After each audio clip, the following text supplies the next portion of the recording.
আসসালামু আলাইকুম, hello everyone. আজকে আপনাদের সাথে শেয়ার করব 2 পাউন্ডের একটা চকলেট কেকের ডেকোরেশন টিউটোরিয়াল। আশা করি ইনশাআল্লাহ ভিডিওটা আপনাদের সবার কাছে ভালো লাগবে। আপনারা যদি 2 পাউন্ডের চকলেট কেকের রেসিপি দেখতে চান তাহলে অবশ্যই আমার চ্যানেলটা একটু ভিজিট করবেন। সেখানে গেলে আপনারা অনেকগুলো ভিডিও পেয়ে যাবেন। এখানে আমি প্রথমে একটা চকলেট কেককে ক্রাম কোটিং করে নিয়েছি। প্রত্যেকটা লেয়ারে চকলেট চিপস, চকলেট গানাশ এবং সুগার সিরাপ দিয়ে পুরো কেকটাকে ক্রাম কোট করে এটাকে ফ্রিজে সেট করে নিয়েছি। এখন আমি কেকের উপরে ফাইনাল ফিনিশিং দিয়ে নিব। এজন্য আমি এখানে পিঙ্ক কালার এবং ব্লু কালারের ক্রিমগুলোকে রেডি করে নিয়েছি আগে থেকেই অফ ক্যামেরায়।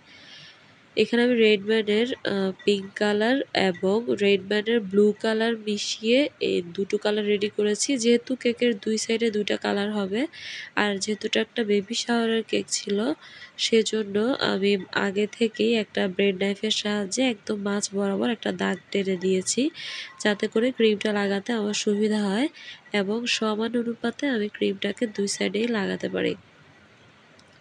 তো একটা প্যালেট নাইফের সাহায্যে আমি পিঙ্ক কালারের ক্রিমটাকে কেকের চারো সাইডে এবং উপরি ভাগে লাগিয়ে দিয়েছি।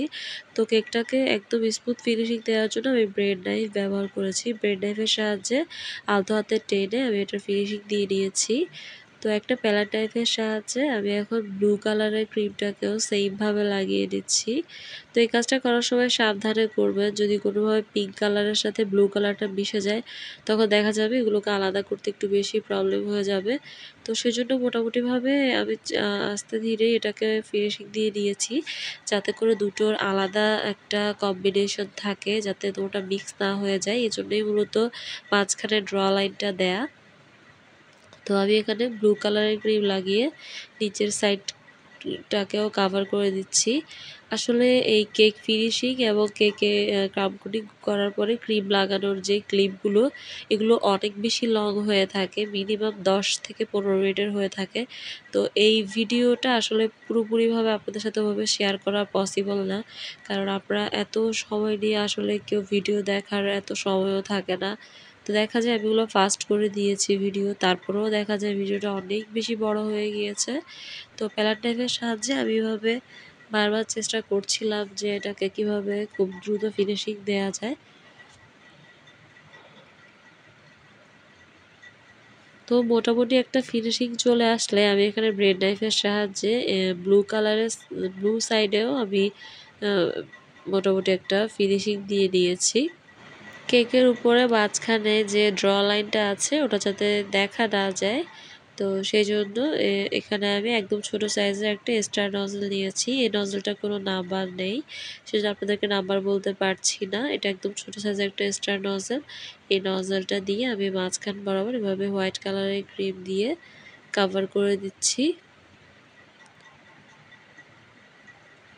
তো এই হোয়াইট কালারের ক্রিমটা দিয়েই আমি কেকের চারো সাইডেও একটা বর্ডার করে দিয়েছি। তো এটা করার পর কেকটা দেখতে অনেক বেশি সুন্দর লাগছিল। তো এই কেকটাতে অনেক বেশি ফন্ডেন্টের কাজ ছিল। এই কাজগুলো অনেক বেশি ডিটেইলিংয়ের কাজ। দেখা যায় এই সবগুলো ফন্ডেন্টের কাজ করতে আমার মিনিমাম 3 থেকে 4 ঘন্টা লেগে যায়। তো এগুলোর ভিডিও আসলে শেয়ার করাভাবে পসিবল হয় না। তারপরেও মাঝে মাঝে চেষ্টা করি শর্ট ক্লিপ হলেও আপনাদের সাথে শেয়ার করা, যাতে করে আপনারা একটু হলেও ধারণা পেতে পারেন। তো আমি যেহেতু আগেই এই টপারগুলো রেডি করে নিয়েছি, এখন একে একে সবগুলো টপার আমি কেকের উপর বসিয়ে দিব। যেহেতু এটা একটা বেবি শাওয়ার থিম কেক, এটা মেয়ে বাবু হবে নাকি ছেলে বাবু হবে সেটা যেহেতু ওনাদের জানা নেই, সেজন্য ওভাবে করেই আসলে কেকটা রেডি করা।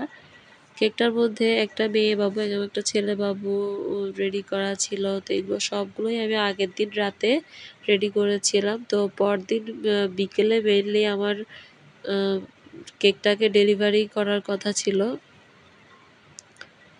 তো ওভাবেই আমি সবগুলো টপার বসাই। আর ফন্ডেন্টের টপার আপনারা সবসময় চেষ্টা করবেন যখন ডেলিভারি ম্যান আসবে বা কাস্টমার যখন কেক নিতে আসে এর প্রায় 10-15 মিনিট আগেই ফন্ডেন্টের টপারগুলো বসাবেন। আর ফন্ডেন্টের টপার বসানোর পরে কখনোই কেক ফ্রিজে রাখতে যাবেন না, তাহলে দেখা যাবে ফন্ডেন্টগুলো ঘেমে যেতে পারে। এখন অনেক সময় দেখা যায় আপনারা কোন ব্র্যান্ডের ফন্ডেন্ট ব্যবহার করছেন সেটার উপর ডিপেন্ড করবে যে আপনার ফন্ডেন্টের কী অবস্থা হতে পারে ফ্রিজে রাখার পর।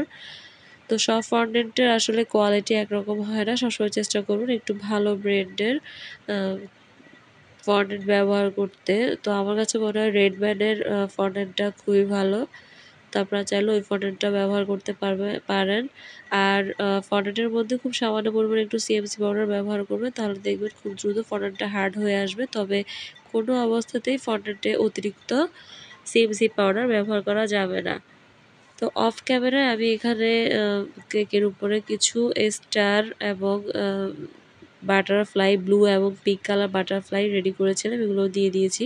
এবং কেকের সামনে নিচের সাইডে কিছু বল রেডি করেছিলাম ফন্ডেন্ট দিয়ে, সেগুলোকে আমি একে একে সবগুলোকে বসিয়ে দিয়েছি। তো কেকের উপরিভাগে আমার কাস্টমারের চাহিদা অনুযায়ী আমি লিখে দিয়েছি এবং উপর থেকে আমি মিক্সড হোয়াইট যে সুগার বলগুলো পাওয়া যায় সেগুলো দিয়ে দিয়েছি। তো এভাবেই আমি আমার কেক ডেকোরেশন শেষ করেছি। আলহামদুলিল্লাহ আমার এই কেকটা আমার কাস্টমার অনেক বেশি পছন্দ করেছে। আপনারা যারা চট্টগ্রামের ভেতরে আছেন আপনারা চাইলে আমার কাছ থেকে কেক অর্ডার করতে পারেন। আমরা পুরো চট্টগ্রাম জুড়ে কেক হোম ডেলিভারি করে থাকি। কেক অর্ডার কনফার্মের জন্য আপনারা প্লিজ আমাদেরকে ইনবক্স করবেন, আমরা আপনাদেরকে ইনবক্সে সব কিছু জানিয়ে দিব। তো এই হচ্ছে আমার কেকের ফাইনাল লুক। আশা করি আজকের ভিডিওটি আপনাদের সবার কাছে অনেক বেশি ভালো লেগেছে। আপনারা সবাই আমার পরিবারের জন্য দোয়া করবেন। এরকম নতুন নতুন ভিডিও পেতে আমার চ্যানেলটি অবশ্যই সাবস্ক্রাইব করবেন।